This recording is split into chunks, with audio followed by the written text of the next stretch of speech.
This video is brought to you by 5paisa.com. Download the app now. देश में अभी petrol diesel सस्ता होने वाला नहीं है। मोदी सरकार का भी पेट्रोल डीजल पर एक्साइज ड्यूटी कम करने का कोई इरादा नहीं है। वित्त मंत्री निर्मला सीतारमण ने एक्साइज घटाने से इनकार कर दिया है। वित्त मंत्री निर्मला सीतारमण ने कहा है कि महंगे पेट्रोल डीजल के लिए यूपीए सरकार जिम्मेदार है। मोदी सरकार यूपीए के बोझ को ढो रही है। ऐसे में एक्साइज ड्यूटी में कमी की संभावना कम ही है। ये बयान वित्त मंत्री ने तमिलनाडु में पेट्रोल 3 रुपये सस्ता होने पर दिया है। हाल ही में तमिलनाडु सरकार ने पेट्रोल पर वैट में 3 रुपये प्रति लीटर की कटौती की है। अब आपको बताते हैं कि वित्त मंत्री निर्मला सीतारमण ने महंगे तेल का ठीकरा मनमोहन सरकार पर क्यों फोड़ दिया है।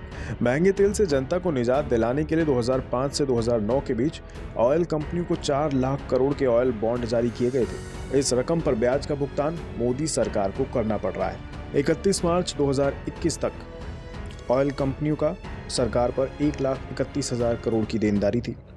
2026 तक सरकार को ब्याज के रूप में ऑयल कंपनियों को 37,340 करोड़ रुपए चुकाने हैं। पिछले 5 साल में मोदी सरकार ने ऑयल बॉन्ड पर 70,196 करोड़ रुपए का ब्याज चुकाया है। इस ब्याज का भुगतान सरकार तेल से मिलने वाली एक्साइज ड्यूटी की रकम से ही कर रही है।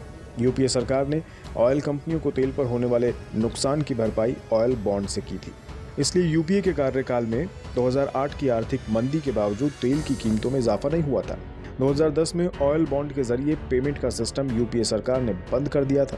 2005 से 9 के बीच जो बॉन्ड जारी हुए थे उनकी अवधि 2026 तक पूरी होगी, यानी 2026 तक सरकार को मूल और ब्याज चुकाना होगा। ऑयल बॉन्ड इशू करने का आसान शब्दों में मतलब ये है कि किसी सामान की खरीद पर नकद पेमेंट ना करके इसके बदले में एक लेटर पर लिखकर दे देना कि आने वाले वक्त में सूद समेत पूरी रकम दे दी जाएगी। इससे सरकार को ये फायदा होता है कि उसे तुरंत कैश नहीं देना होता।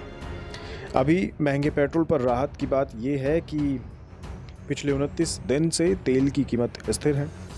अभी देश में पेट्रोल और डीजल 2 गुने भाव पर जनता को मिल रहा है।